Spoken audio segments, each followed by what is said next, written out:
Hello and welcome to Yarnpassion.com videos. You can find all our exciting patterns on offer at Yarnpassion.com.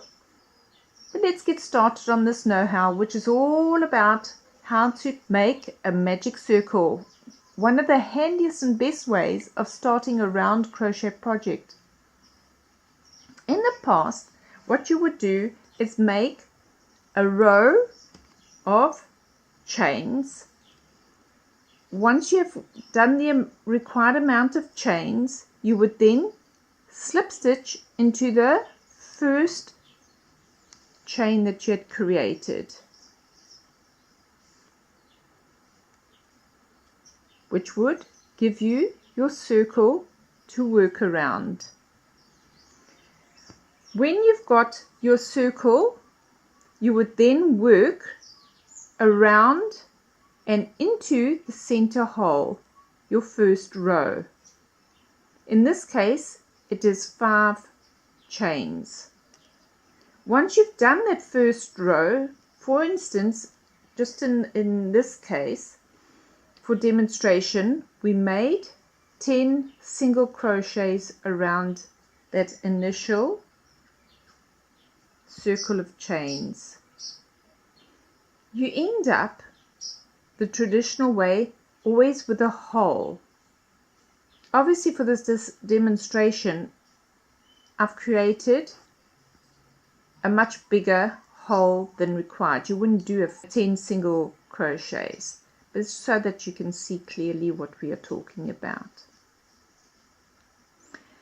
There's nothing you can do about it, but with a magic circle you will avoid all that, and this will be totally closed, and it's so much easier to do. So let's get started. First, what you do is you pick up your yarn, the tail end, cross it over your fingers, let some of the yarn hang over your hand, your thing. Grab the yarn that is leading to your ball of wool and put it behind your hand and pick it up, those two. With your have actually this that you're going to be working around, including the yarn tail.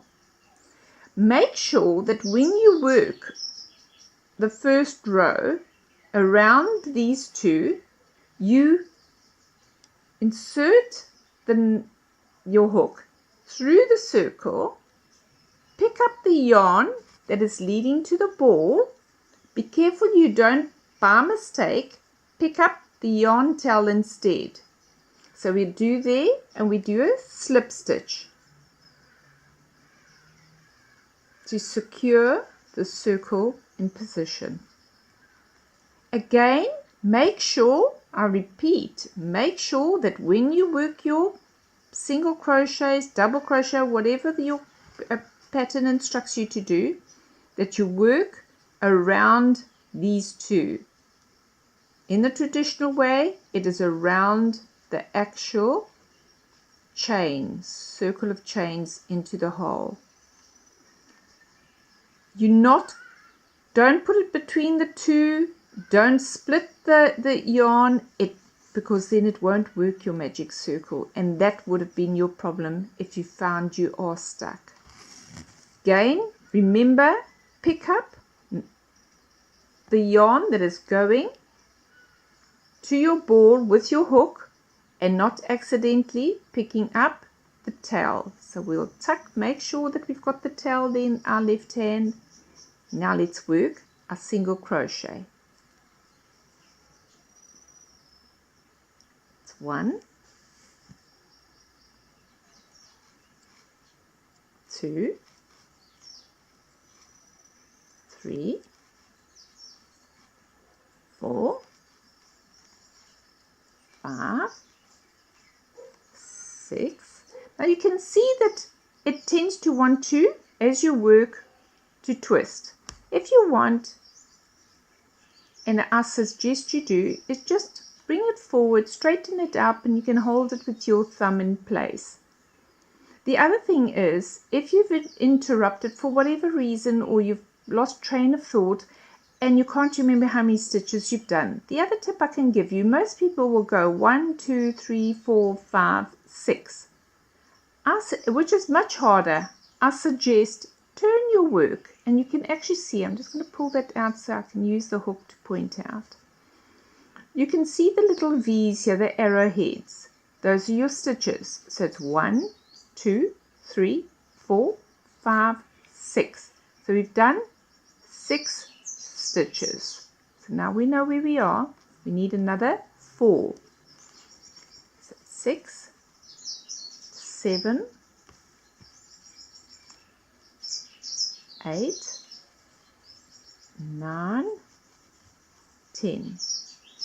Before I close up the circle with a slip stitch, exactly the same as the traditional way, I like to triple check that I've got enough. 1, 2, 3, 4, 5, 6, 7, 8, 9, 10. So yes, I have counted correctly. I've made those 10 single crochet. Now, this is where the magic all starts happening. Again, make sure it's sitting nice and flat, your work. Identify your yarn tail, and it hasn't got all twisted and thing. You've nicely straightened it out into position. Start pulling, and you will see the circle will start becoming smaller and smaller until it starts bringing those stitches together that you've created. Can you see that? Your stitches are slowly coming together. Right. Now you got to this point, you're going to do exactly the same way.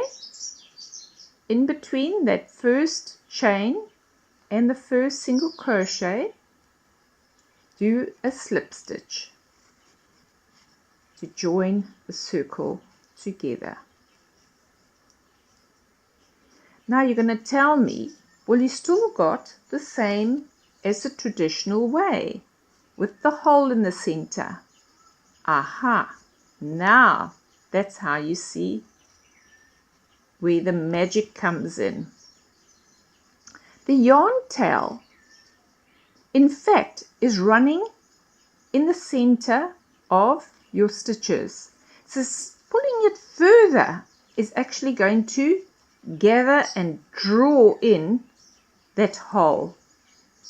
Let's turn it around and you'll see what I mean. See there, you can see that it is clear. Let me do that. This is now your yarn. This is your yarn tail, and it's in the center. And when you pull this, place your thumb over your work so that you know that will keep it all together and your work is not going to twist. Pull on it. Look, as you pull, so that hole is disappearing. Pull as tight as you want. In some yarns, you actually got to pull it tight that you actually feel a little click like that. That it almost like a knuckle is, is being clonked in.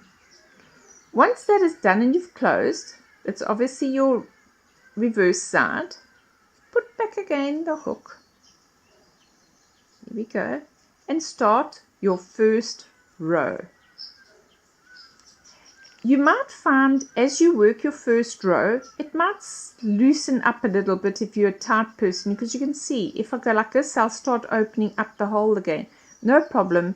Any stage you can always, in fact, even after I've finished the whole project, when I'm going to weave in that yarn tail end, I make doubly sure that I've pulled it tight closed again. If you find yourself with the yarn tail a little bit too long, at this stage you may cut it shorter because it is cumbersome